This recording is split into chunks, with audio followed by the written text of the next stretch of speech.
All right, everyone, on today's episode, we're going to be picking back up with Zach and Marilyn as one of our Households of Fi case study series. And we're building on this amazing episode that they did with Paula Pant. That was episode 247. Paula gave them some really actionable advice in the space of real estate investing, which is one of the places that Zach and Marilyn have really leaned in and had tremendous success. We're going to catch up with them, find out about their wins and their action steps going forward. Welcome to the Ultimate Crowdsource Personal Finance Show. This is Choose FI.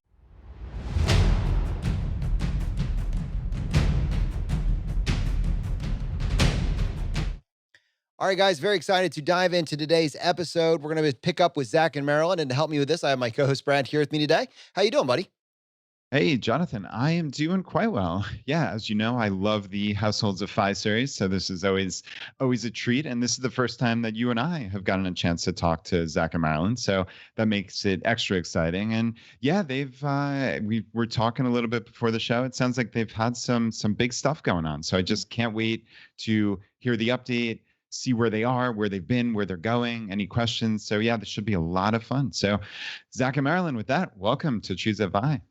Hey. Yeah, great to be here. We're excited that you're joining us. It's going to be a lot of fun. I was excited about this idea of having you on, really to capture maybe, some of your wins since you started participating, generally on your path to financial independence, but more specifically since you started participating in this Households of Fi case study series with us. Why don't you catch our audience up a little bit with your progress, your perceived progress over the last year or so? Yeah.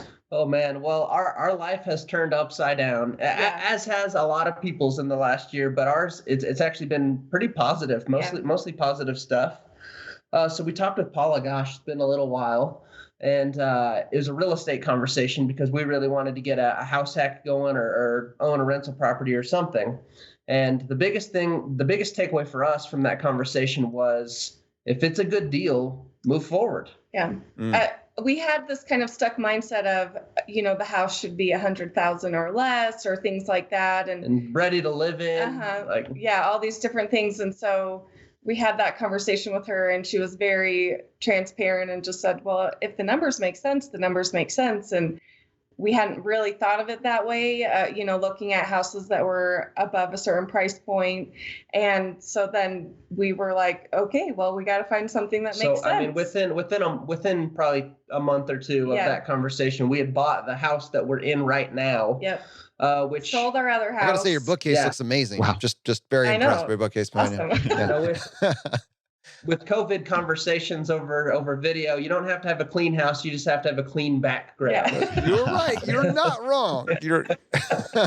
That's amazing. So within 2 months, so it's funny because I dialed in on that exact section of your episode with Paula, and where she said it was like a very be here now. I think that's what she said, right? Is this a good deal at the present moment? Yes. Because you guys were looking at, and so many of us fall prey to this, right? Like, this is just human nature of almost like even sunk costs plays into this to some degree, or like, oh, did I miss out? Or, oh, when is that downturn going to come? When is the next market drop going to be? We all overthink this. And her thought of, hey, do the numbers work today, right? Yeah. If this is a business today, then, hey, I don't have to worry about all that baggage is gone. So that's so cool that resonated with you guys and you took action. So within 2 months, you're saying? Yeah, we sold our twin house that we were living in.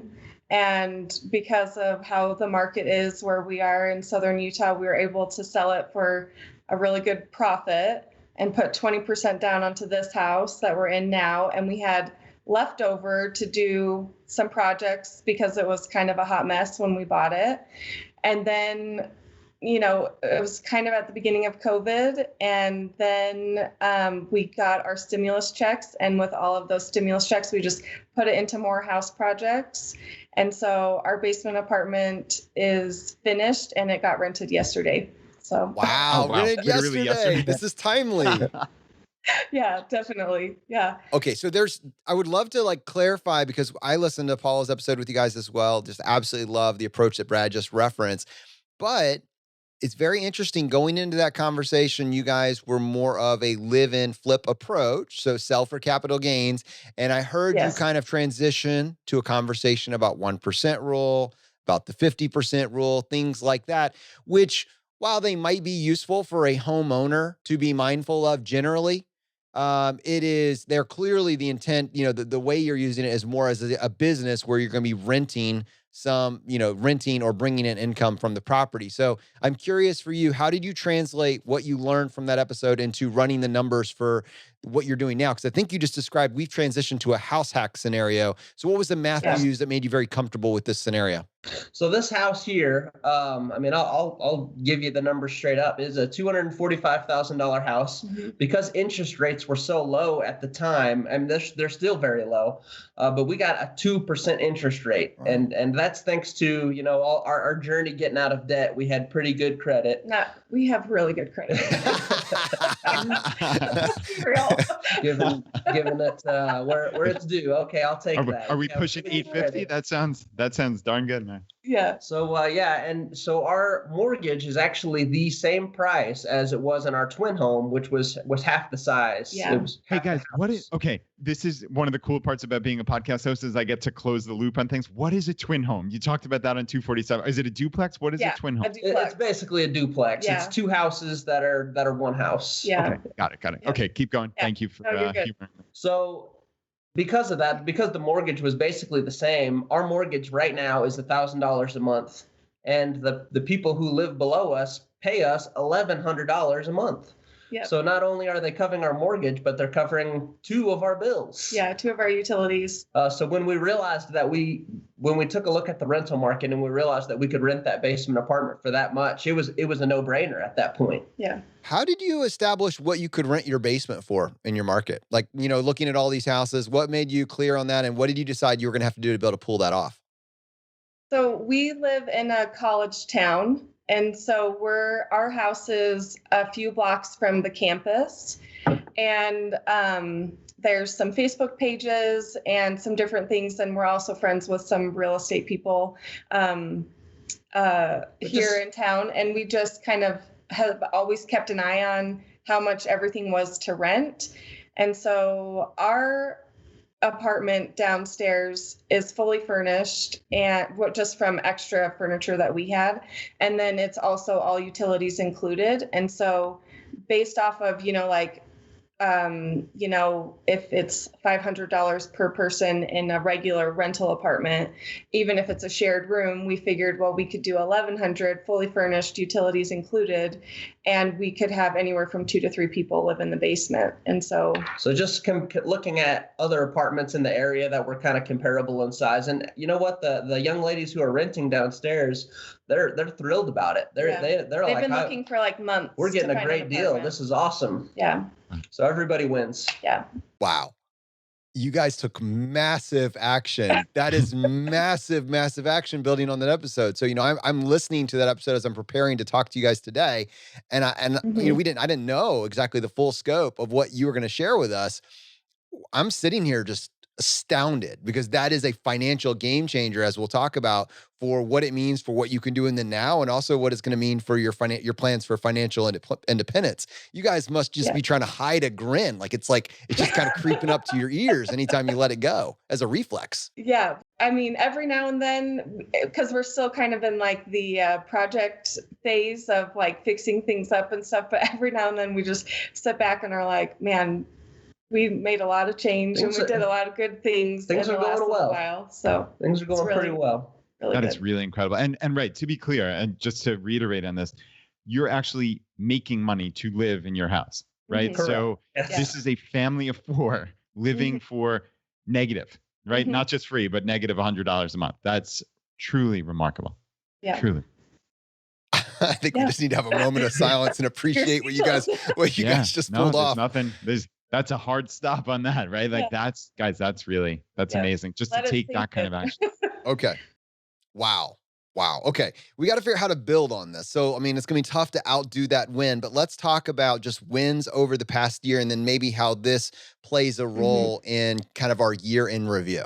Okay, so just to build off of that, during 2020, I finished school, and I was hallelujah. Yeah, it was a rough time being in school, but I started work basically in my field. I'm a therapist now, And before I was just kind of a regular Joe employee at where I work, and I was able to transition into a therapist role, which came with a pretty good raise.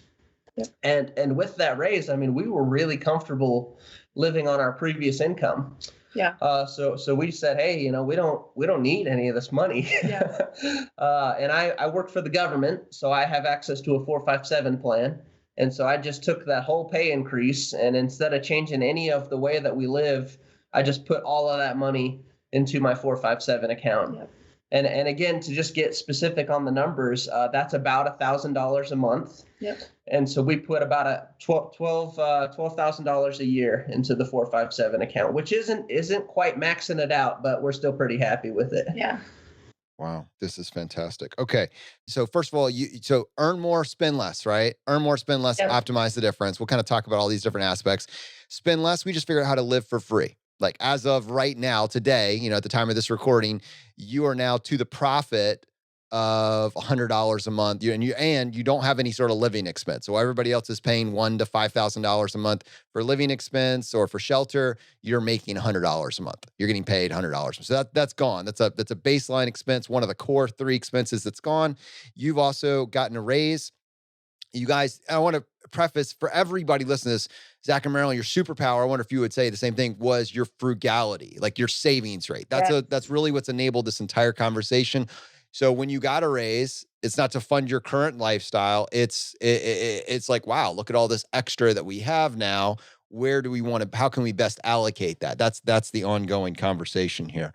Brad, I'll hand this back to you just for additional comments, but we have a $12,000 increase in salary, and we have additionally a $12,000 a year expense that's gone. So net $24,000, $25,000 a year is like, that's the change in what our life, the space that we have. And that's underselling it, because by putting it in the 457, that's going in tax-free right now. It's pre-tax. So really it's probably even a higher gap than that. It's probably closer to $30,000 in space that you've created just with these 2 choices alone. Just unbelievable. Yeah, that's amazing. I guess my question to you guys is more of just kind of a mindset one, which is, maybe 5 years ago when you were making significantly less, when you had $50,000 plus in debt, did you ever think you'd get here this quickly? No, not is even the answer. No.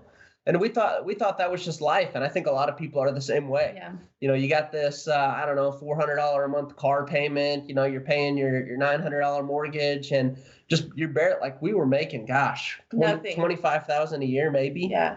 And we still don't really make that much, but like you guys already touched on, our frugality, and I think maybe like long-term planning of, okay, this is where we want to be. What are the steps that we need to take to get there? And it really was Zach that started all of this and getting the ball rolling, and okay, we're going to budget and we're going to allocate money for here and there and everywhere.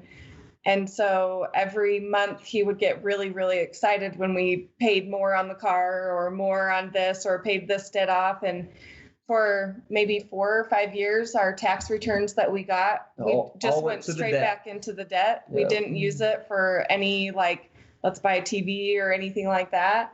And so it took us, how long did it take us to get out of debt? Oh gosh, 4 years. 4 years to pay it off. And then we were like, okay, what's next? And how do we do this? And so, during that gap though, it took a little while, but once we found you guys, that was really the catalyst to things started going 10x, things started. And no, back 5 years ago, I could not have imagined being where we are right now. That is amazing. Yeah. I mean, so many people, there's so many families listening to this that are in that spot where you were, right? And family of 4, you have debt, maybe you don't make as much money as you want, and you think it's impossible, or you think, oh, it's got to be this horrible deprivation to save money, right? Like, and looking at the negatives, but then to see where you guys are and to see the smiles on your, like, it's infectious, right? Like, it is a remarkable thing. And, I'd love for you guys just to take a second and like talk to those families. Like, why is this worth it? Why is it worth kind of stepping off the path? Like, What does it mean to you? I do talk to those families on a regular basis in my everyday life, and it's interesting. And I've heard other guests talk about this as well. You get so excited about FI, and you want to tell everybody, and a lot of people don't want to hear it. Yeah. So I'll go and tell, hey, I know it's hard to see the end from the beginning, and I know that like it being a 5 or 6 year process, that sounds overwhelming, and I'd rather just, buy pay-per-views and eat fast food and all this stuff right now than have to wait all the time. But if you can really adopt that long-term mindset and that thinking of, okay, I can be at this place if I kind of take these steps, it sure is worth it. I also think our quality of life has improved 100-fold since even just starting and realizing, we can pay these things off and it's not hanging over our head to have 7 payments a month, and here we are now not even having to worry about one payment. It's just taken care of. And yeah, it took us, 6-7 years to get here, but if we wouldn't have even taken that first step, then there's no way we would be here now anyways. And so, it's just been a big learning opportunity. And for me, I'm really kind of like slow to come around to things and ideas because Zach is a really big dreamer and that's so great. But he was like, I found this Choose FI, this is what I want to do. And I was still in the Dave Ramsey, rice and beans and rice mentality. And so one of the things that we always kind of land back on is we have to have a growth mindset now. We're out of debt. We're out of, kind of like digging ourselves out of that hole essentially. And so we can now start to transition to our growth mindset. And so that's been really kind of relieving and we don't have that weight on our shoulders anymore. I love this, guys. There's a lot here. And I think one thing you said that people might have glossed on, because we just kind of like projected on this $25,000 or $30,000, dollar space that you created. And it sounds like this massive amount, but you just kind of loosely dropped and we still don't make that much money. We still don't make that, but you just said that. And I think people don't really have an appreciation for what that means, because we just said you've created $25,000 of space that wasn't there before. Probably a lot of people their idea of not a lot of money is probably 100,000 or something, or 200,000. Yeah, and you make way less than 100,000. Right. Oh, way less. We're right around 70,000. Yeah. Well, combined. Yeah, combined income. Yeah. Okay. All right. So let's talk a little bit about what it means for you in terms of your flexibility, combined income. What are your plans going forward? Is all of this success going to be really dependent on a 2-income family? So no, it's interesting that you go there, because we've created what kind of the community calls FU money. Up to this point in our lives, if somebody, if my boss came and said, hey, Zach, you got to do this thing that you don't want to do, I kind of just had to grit my teeth and say, well, I got to have a job. So I guess I got to do that. And with COVID going on, Marilyn has had the opportunity to work from home, and that has been excellent. We got 2 young kids at home, and she's been able to be home with that. And just recently they've said, hey, you got to come back. And her response to that is, man, I've done really well at home. I've run the office, flawlessly. Do I have to come back, or could I transition to maybe only go into the office 2 days a week? And they said right. Yeah. You can't. You got to come back 100%. Go ahead, put your kids back in daycare. Right. Get things going exactly like it used to be, and we're gonna go back. Even though I feel like we learned some good lessons during COVID of what we could do as far as teleworking, but the response to that was no. You gotta come back 100%. And we were in a position financially, having, I'm pushing almost $100,000 in our savings account just from when we started this. To where it's like, hey, if we both lost our jobs, we could live for quite a while just on all of these savings. So we're in a position right now where you're telling us to do something we don't want to do, and we can say no. Yep. And that is just so empowering. Yeah. It is the power of no. We don't want to do that. You don't own me. Oh, man. Zach pumping his fist when he says that was the greatest I'm over here visual fighting with ever. you, man. I'm like, yes. So good. Yeah, I mean, nobody can tell you, right? Like, go ahead and put your kids back in daycare. I mean, my blood started to boil when I heard you say that. Not less. Yeah, like my anxiety levels were definitely like, how do I make this work? And Zach for a while was like, you can quit. And I still, again, kind of get stuck in the, well, we've got to make money and, all these things. And then he's like, no, like, let me just lay it out for you. Like, we're okay. It's fine.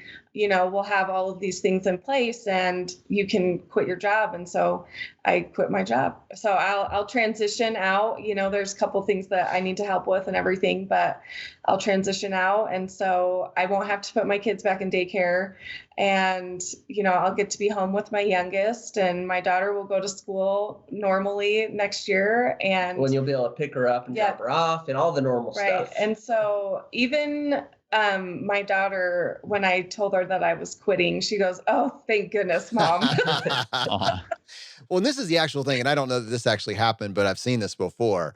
When you actually flex like that, like you leverage after you they sometimes go like, well, you don't actually have to quit. Like maybe we could have a conversation, work out something. Like we didn't expect you to say we didn't expect you to call our bluff on this. When your employer needs you more than you need them, everything changes. The entire conversation changes, the tone changes. But the fact is, just the fact that they were an employer that told you the first time, no, you got to put your kids in daycare, and your comeback tells you, I don't really know if I want to be here.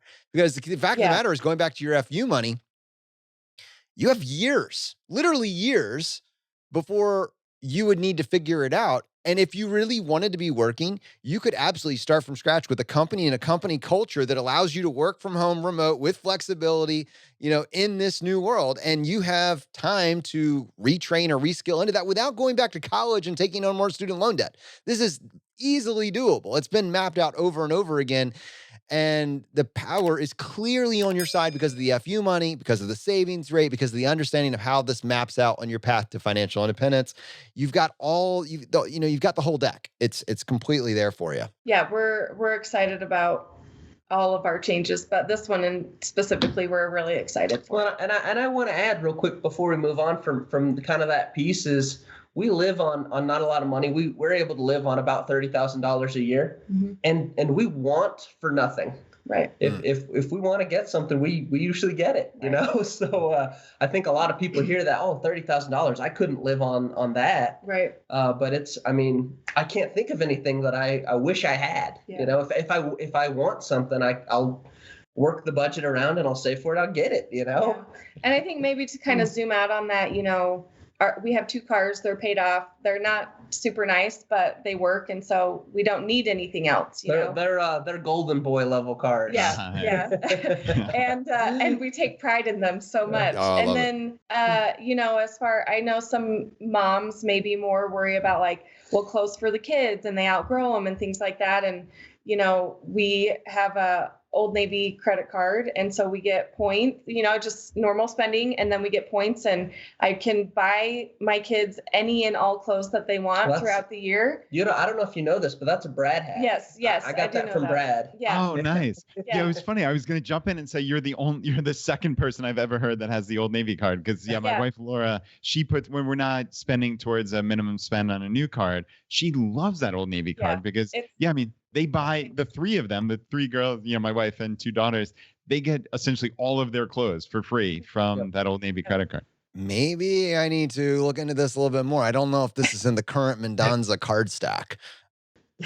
Interesting. Yeah, I do remember you mentioned it. It was like way, way back. It was one of the early ones, but I don't think at the time you mentioned it, I had kids that were at an age where they needed more than hand-me-down clothes, and they still really don't, I guess. But it's just it's more useful now than it was then. So, and that's actually another thing, guys. Marilyn, you're going to be home, right? Like creativity, buy nothing groups, right? Like Jonathan's wife, Danny, is always talking about buy nothing groups and how there's so many things you can get gently used, lovingly used for free, right? With a little bit of creativity. So, your cars, think about like the big 3 expenses, right? Like your house is negative money every month. Your cars cost you nothing. You've got some food and some clothes. So, it's very realistic to spend $30,000 a year. So I totally get that. Well, Brad, I want you to pick up your point, but I just want to point out to people one more time to nail that down a number. So he just said our life costs $30,000 a year. Let's just, for most people, most families in America, maybe worldwide, but most families in America, what does your first $30,000 of living expenses come from? You have $300 to $500 a month car payments. So let's just do some simple math. Let's be very conservative here and say $300 a month times 2. So $600 a month minimum, probably for most families. So $7,200 a year for a car. And then you have $1,000 to $2,000 a month in living expenses. So let's go with $2,000 and let's add, so that's $24,000 a year right there. So $7,200 for the cars is what that came to, plus $24,000 for the living expenses. Most people's first $31,000 of living expenses just covers their shelter and their car payments. You have neither of those. So when you say, I just want people to understand that it's not delusional, it's just math. We have $30,000, our life costs $30,000 a year, and we want for nothing. It's because your $30,000 a year doesn't have to cover living expenses or car payments. Do you understand how that you have a $70,000 or $80,000 a year lifestyle, but it only costs $30,000 a year because you've solved these first two. I didn't want to gloss by it. It's really important for people to understand, how can we be the stealth wealth community? How can we have everything that the Joneses are striving for a fraction of the cost? That's just, sorry, Brad, back to you. Yeah, no, that's critical. And I wanted to ask you guys a question. So you both have kind of alluded. So Zach, you said a scarcity mindset, and Marilyn, in the episode with Paula, you talked about getting a panic attack when you saw a large mortgage. So, there's this vestige of that scarcity mindset. What was the thought process? Did you ever have that moment of freak out when you quit your job? So I've had other jobs before where I have had that, how are we going to make this work type of thing, but it was more of a necessity to quit my job. And I know that feeling all too well. And this time I didn't really have that panic. I mean, I think maybe just wrapping my head around it, I had to realize we're not in the same position that we've been in before.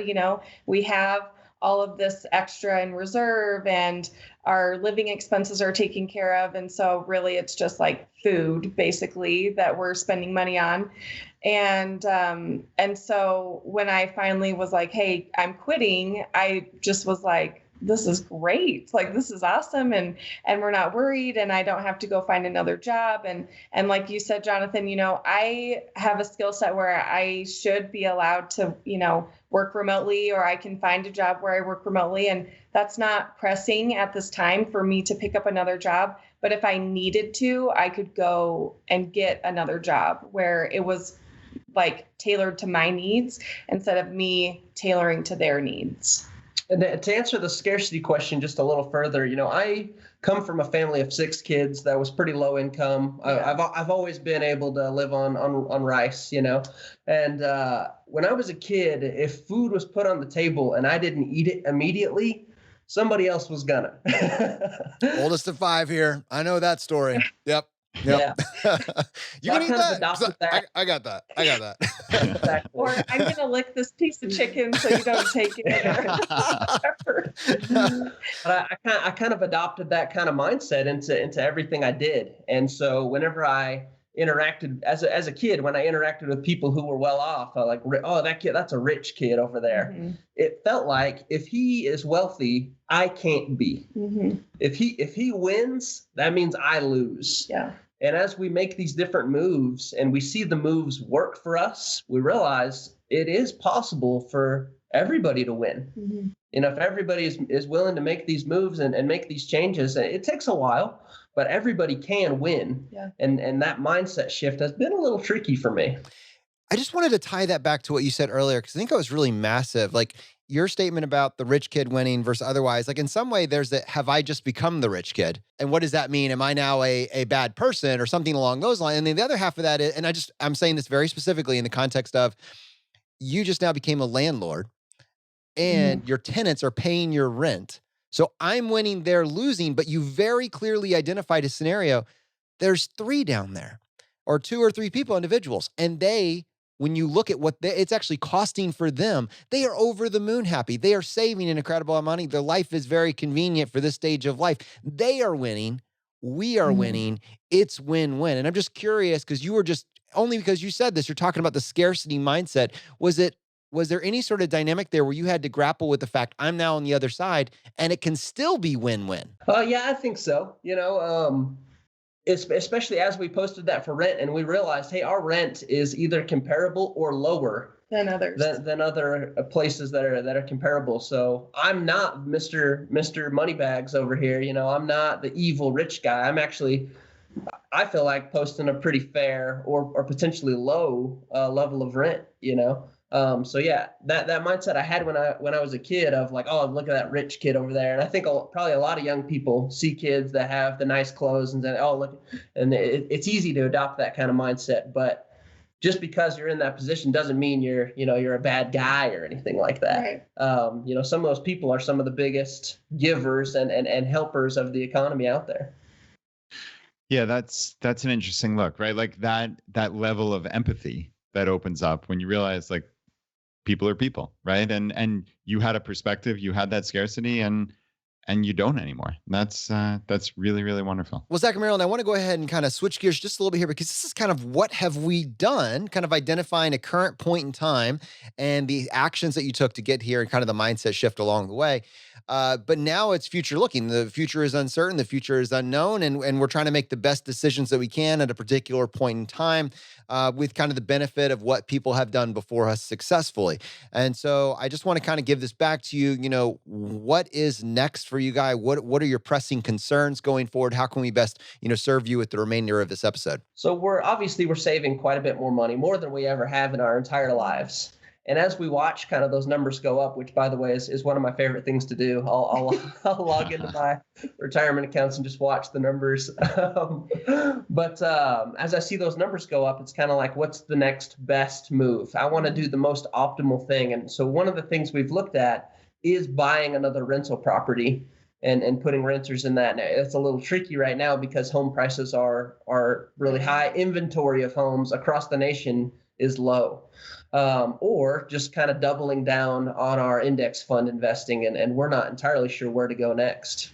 Yeah, this is an interesting situation just because all of us, even if we're not in the home market, have a friend who is and have heard the stories right now. The home market is beyond insane at the moment. People are throwing offers that are massively over asking price and just crossing their fingers, making ridiculous conditions or lack of conditions, saying, we'll accept it as is. We don't care what the inspection says. Just please let us buy this house for $100,000 more than you're asking for it, please. And it doesn't feel sustainable. And that's for people that are like just straight up buying a home to live in. As a real estate investor, where you're trying to figure out where do I invest my extra money to best optimize it, there's less urgency, but it's just kind of like how much dry Kindle do we keep, et cetera. And so Paula's original statement is probably the great place to start. Does the deal make sense? Do the fundamentals make sense? And it sounds like, since you guys took action so quickly the first time around, right now the deal, at least from your perspective, does not make sense. You haven't found one that makes sense at this particular point. Is that accurate? Yeah, I think that's pretty accurate. Well, if we were to buy a place in southern Utah, which is where we live, we're comparable prices to like California right now with how expensive things are. And so if we wanted to maybe try and find a deal that made sense, it would be like a geo arbitrage. Yeah, we'd have to look elsewhere. Yeah. Gotcha. So just quick question. You said you bought your current house for $245,000. Has that gone up dramatically? Like what would that cost now? We could turn around and sell it right now for $350,000 without batting an eye. It probably would go bidding war, as many houses are, and go for a little more than that. Yeah. Right. Okay. So thinking about the rental in your area, if you assume then the 1% rule on $350,000, you'd have to get $3,500 a month. Like you said, the basement apartments, not realistic. Yeah, it's not realistic. Okay. So I guess, my kind of starting question would be like, it's always about opportunity costs, right? Like what am I giving up? What are my other options? As far as like down payments go, as far as like emergency fund, like where's the money going to come from?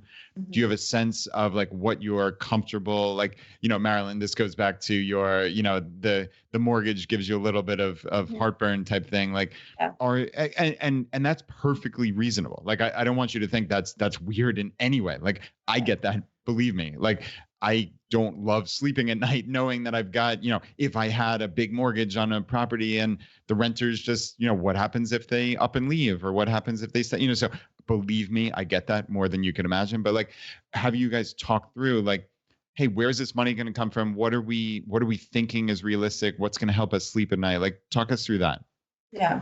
So with me quitting my job, I contributed to a 401k / pension kind of hybrid type of thing while I was working, or while I am working.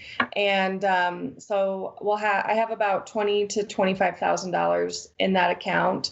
And so whenever we talk about our retirement numbers, we never really talked about what I was contributing to my 401k. It was Zach's numbers and his 401k and his 457 and things like that. And so this is kind of just extra. That's, do we just leave it alone and let it accrue, and then at some point try and transition it to buy another property? Or is this something we move on now? But that's most likely where that money would go.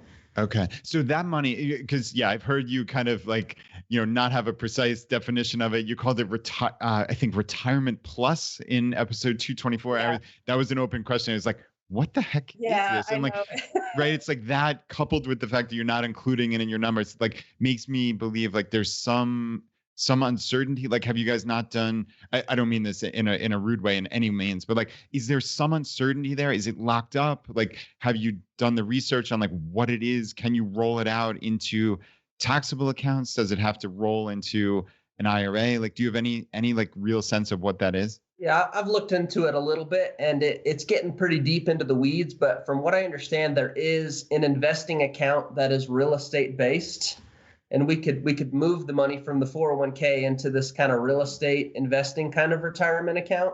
And I'm off the top of my head, I don't know what the name of Jonathan, it is. Is that the self-directed IRA? Is that the one we hear people like Carl from 1500 Days talk about? Does that ring a bell to you?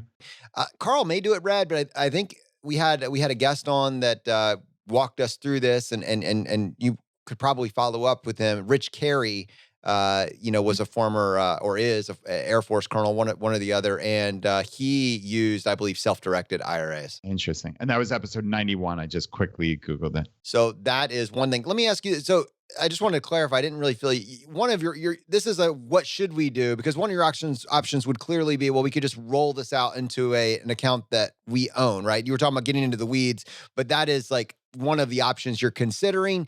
You could obviously, as a default option, just it's your money. It's in their thing. There's some sort of leave of service clause, basically, with most of these employers. You leave the company. Now you can access, that triggers a clause to allow you to access your retirement plan and pull it to wherever you want. Now, is that on your radar of one of your options? Yeah, we could do that. And, that creates a taxable event, obviously. Does it?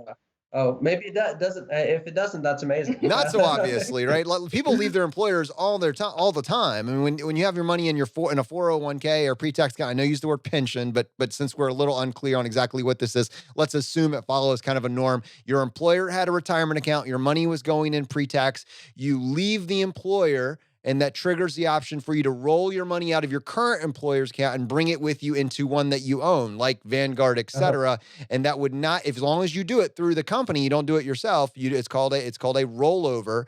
It does not trigger any sort of tax clause, et cetera. You just need to go through the proper procedures. Right. And obviously, you have to look into this. Anybody listening has to look into their precise plan. Like, there might be some rules, so we cannot give blanket advice. But yes, in most cases, probably 99% of cases, who people, let's say, I have a 401k at my old company. If I then rolled that over into an IRA at Vanguard or Fidelity or Schwab or wherever, that then it keeps that character and there's no taxable event, which is awesome, Zach. So I think that is a big point of confusion for a lot of people, for sure. So that's like a very common question. But yeah, that should not be a taxable event, which is awesome. It retains that character of it being, in this case, we're talking 401k to IRA, that retains the character of that tax deferred account. So it's a tax deferred retirement account, but now you have control over it in the sense that, let's say hypothetically, you roll it into a Vanguard IRA. then you have access to every investment option that Vanguard has. So it gives you a lot more control, especially since there's so much ambiguity here with what this is, Marilyn, with what this random retirement plus account is. So that might be an option. But yeah, clearly there's a couple issues at play here, right? There's that, and then there's this, let's go under the supposition that it is the self-directed IRA that we're talking about. So, that's your question, your secondary question, right? It's like, hey, what do I do with this money, right? Like diversification wise, like I think you guys had questions about that, right? Yes, absolutely. And, if the market does something crazy, we want to kind of be prepared for whatever that is and have something in potentially something else, right? That's a little, that's protected, hopefully. So are you, your point of emphasis here, I think this is kind of something for me. If the majority of your savings are in retirement accounts to this point, is one of your goals going forward to be able to invest in real estate through your retirement account? Is that one of your, or is it, how can I invest my new money going forward in a way that gives me access to buy if something happens in the market? How can I best position myself to be ready for, some sort of housing market dip? Which one of those is the larger priority? Probably the second one. Okay. I mean, with Marilyn's account, if we just left it alone and let it keep growing, that would be fine. Yeah. Mm-hmm. But yeah, I've got additional savings now, and I don't know where to put it. Okay. Yeah. This to me makes a lot more sense. And I would kind of, if you're very interested in investing in your IRA, self-directed IRA, it's outside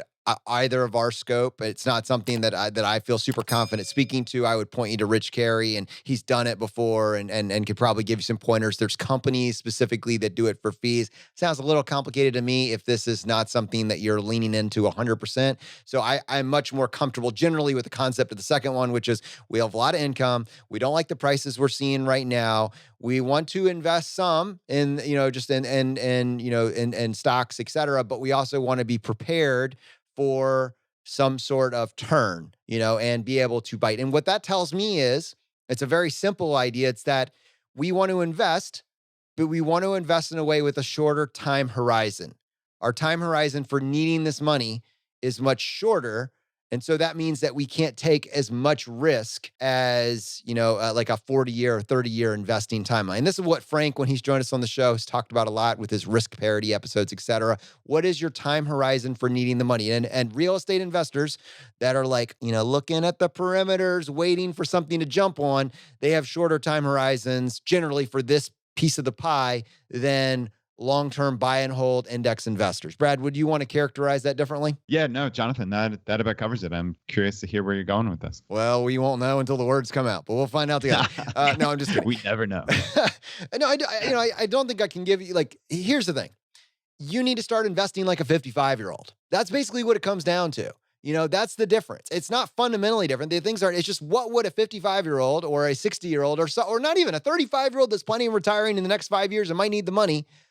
How are they looking at their investments differently for this piece of the pie? That's what you're doing. For a piece of your portfolio, you can't have it drop by 30 to 40 to 60% and stay there for a few years because you need it at a moment's notice. So that means that at least for some portion of your investing portfolio, you need to invest more conservatively. Now, what does that actually look like? Well, what would someone that needs the money in 3 to 4 years, what changes would they make to, what sort of glide path would they prepare for themselves? And you don't need this for all of your investments. You need this for a portion of your investments. And if we were to refer back to one of the episodes that Frank has done, and Brad, I'll let you pull that number so people can think about that. You could look at it from the perspective of we need income stability, or you could look at it from the perspective of we need negative correlation. When the market goes down, we need something that moves up or holds the line so that we have something to buy with. And how do we go about doing that? Well, there's a couple different approaches, but it comes down to, diversification. And you could take a look at it through, it's a blend of cash, which obviously holds the line entirely, but you're not getting any interest on it, right? You could do stocks, which are going to be more volatile. You could do bonds, which typically, have a slight bit of, inverse correlation. Or you could go into some other asset categories like precious metals, et cetera, which might also have some of those characteristics of bonds. But there's a few other ways of looking at this.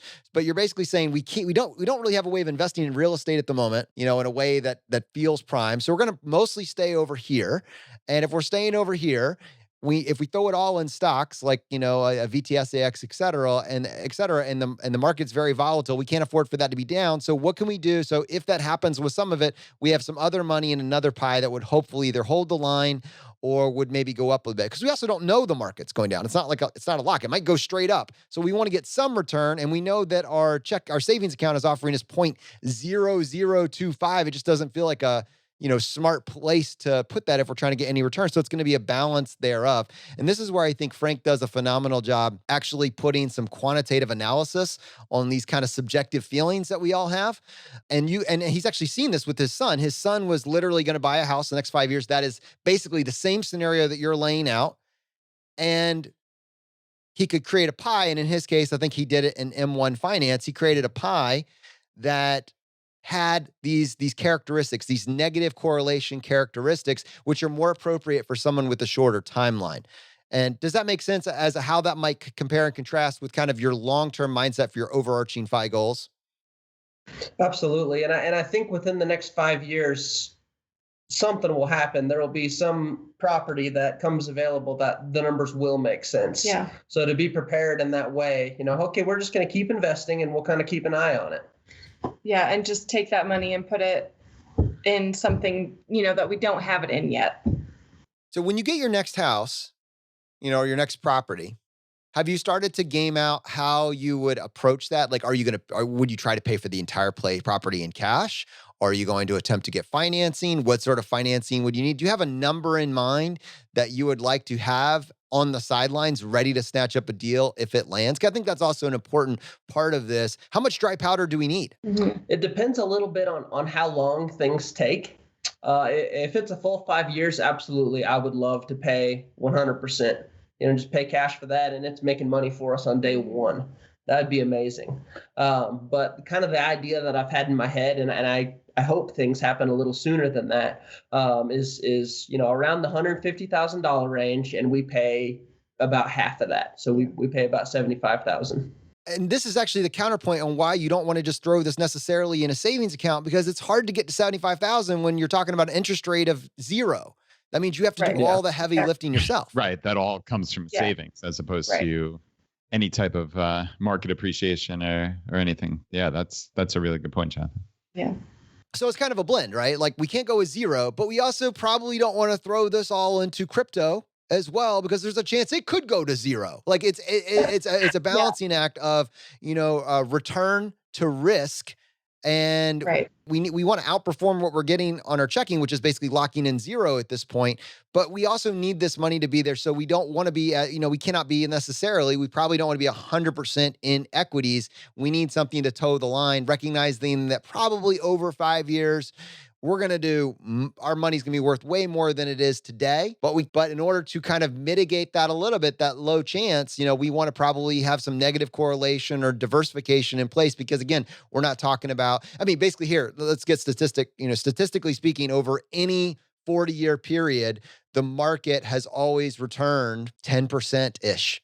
That's just since like 1920, any 40-year period has been around a 10% return.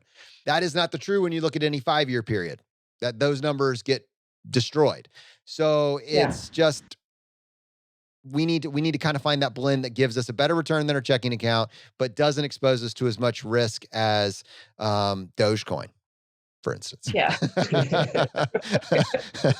Hey, you did pretty well with your Dogecoin. I heard about that. I did on a recent episode. I did. I look at it as a better odds than Vegas.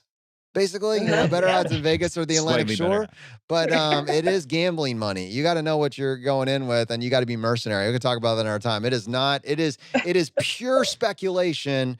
It is not what you want to hang your hopes and dreams on for your financial future. So we have 0 plans to invest in crypto. So. Yeah, I love the concept here of, okay, over the next 5 years, right? Like we're gonna keep on saving. We're going to keep on just pumping money into our accounts, and it'll give us options, right? Like that goes back to that's really your entire FI story, right? Like it gives us options that we didn't have before. It gives us options to have Marilyn stop working and stay at home with the kids, right? Like it gives us options. So I think that's a cool mindset. And, you were talking about like, what's the most optimal? I mean, it's hard to say, right? Like that's the thing. Like it's all part and parcel of like, what are you comfortable with, right? Like what type, there are people who just love real estate investing, right? And there are people then like me who I am investing in single family rentals, but I still look at the numbers and like I always somehow in the back of my mind think like there's some home run there or there's some like math that I'm just missing somehow. But like I look at the 1% rule, which is 1% of growth of the housing price per month, right? So this is like if you could really find it, which 1% rule is hard for most people, but annualized that's 12% per year, and then you're talking then the 50% rule of thumb is about half of that is expenses. So you're only looking at basically a 6% return on a real estate rental in a really good scenario, then obviously plus appreciation, which you can't account for, right? Like you guys might get a Utah scenario where the thing goes up 50% in a year, or it might just not appreciate at all. So that's kind of a wild card. So this is certainly not an anti-real estate, tirade here by any means, but it's just like, there's no free lunch. It's not like, oh, if we can pay off that mortgage and, we have no mortgage, this is just going to be the greatest return ever. It's going to far surpass the market. Like, well, no, probably not. It's probably going to be somewhat comparable to the market. But then it just gets down to, like I said, personal preference. What are we comfortable with, right? Like if we can't get this rental in our local market, how comfortable are we being out of town landlords, right? Paula on the episode with you guys said she loved it. That's like, that actually has made her real estate investing better because she doesn't think about it as just like, it's not this mental drag of, oh, they're going to call me. Oh, I'm going to have to go fix it. It's a business, right? It's just a straight business. And if it makes sense monetarily and numbers wise, then it makes sense. So like, I think that like, we can't give you advice today on like, hey, in 3 years, should you buy a house in Alabama, right? Like that's not going to happen. But it's this mental toolbox for like how to approach the decision.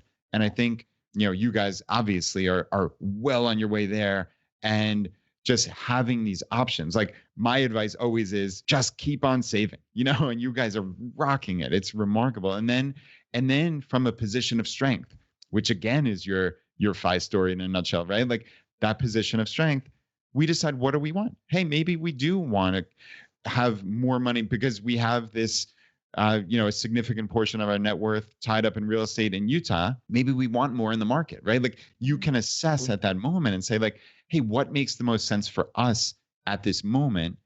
And I think that's kind of cool. I just saw you guys look at each other like an aha moment. Like it's just kind of a cool way of looking at this. And as long as you keep communicating and figuring out what works for you guys, where are you?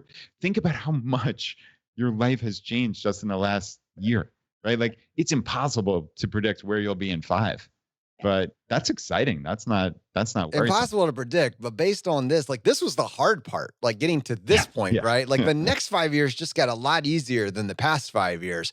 I wouldn't be surprised if you're starting to knock on the doorstep of financial independence 5 years from now, just based on these changes that you made. And let's get real with like what the next, 5, 10, 15 years might look like for you. So from like a financial independence perspective, your financial independence number based on, let's just say $35,000 a year of expenses. You said 30. So let's round that up a little bit. But keeping in mind, you don't have any car payments. You don't pay for a home at this point. Like that's all covered for you. So $35K in living expenses, that means you're just pure raw financial independence number. If we take that and we multiply that times 25, this is called and I'm not explaining this quite as much to you guys. I'm sure you've run this, but to our audience, this is the inverse of something called the 4% rule. Your financial independence number, the number you need to get to the point where working is optional and you would be able to maintain the exact same lifestyle you have now without ever needing to earn another dollar, is right around $875,000.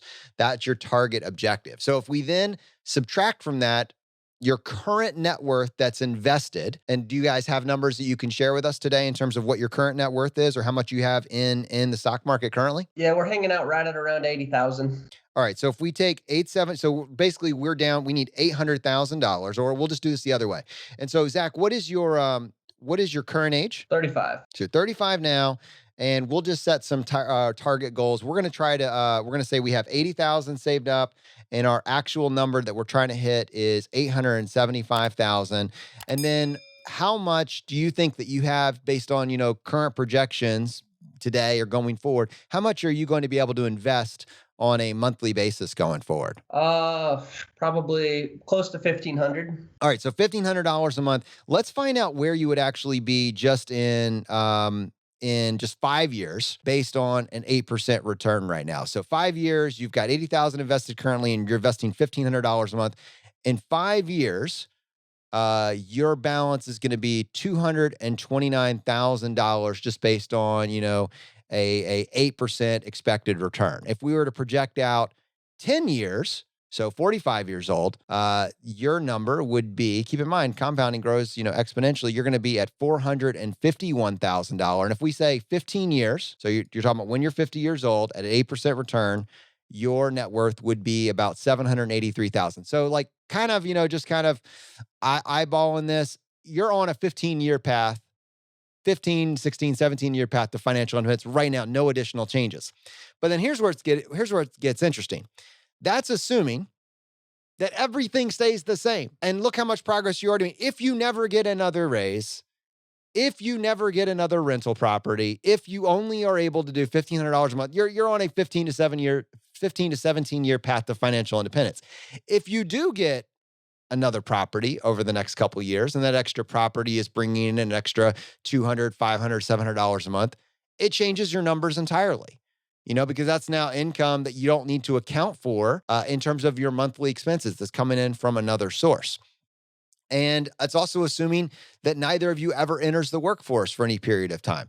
So, if you end up in a scenario where this number goes up at all, you're looking at I would be shocked. Honestly, I'd be astonished if you guys are not at financial independence in about 10 to 12 years. Like that would to me, that's almost a snail's pace based on how much progress you've made to date with the stuff that you've done.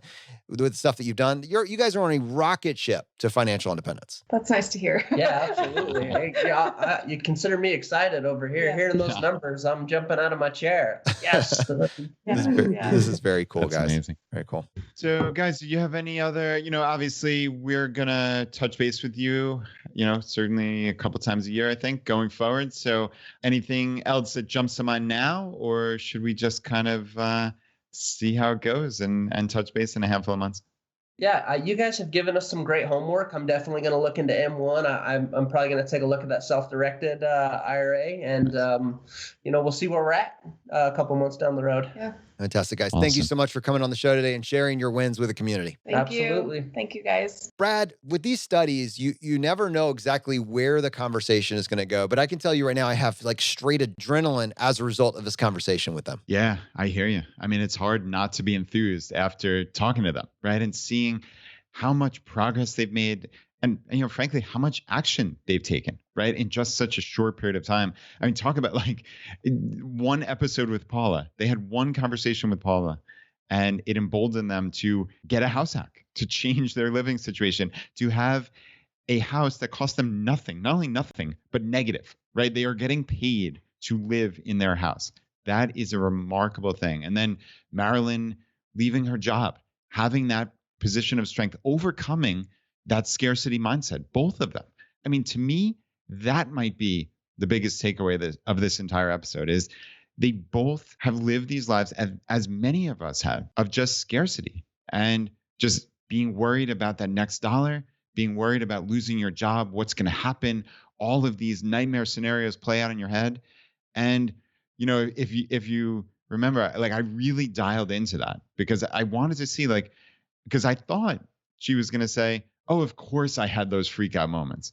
And she didn't. I would have. Honestly, I would have. But Marilyn and Zach, they are rocking. Right? You would too. It's amazing. It's amazing how far they've gone. And it would have been perfectly normal had they had those thoughts. So let's be entirely clear here. But yeah, it's incredible to see where they've come in such a short period of time. And like you said, to imagine them not being at FI in 10, 12 years, I suspect it's going to be dramatically quicker than that. So just an amazing story. And thanks for them coming on. And I can't wait to talk to them next time. And I would just say to corporations out there, if you think that you're going to be able to put unreasonable requests on people in the financial independence community, you're not going to be able to let them work. We are going to leverage our FU money. We absolutely will. So get in front of this one and do right by your people.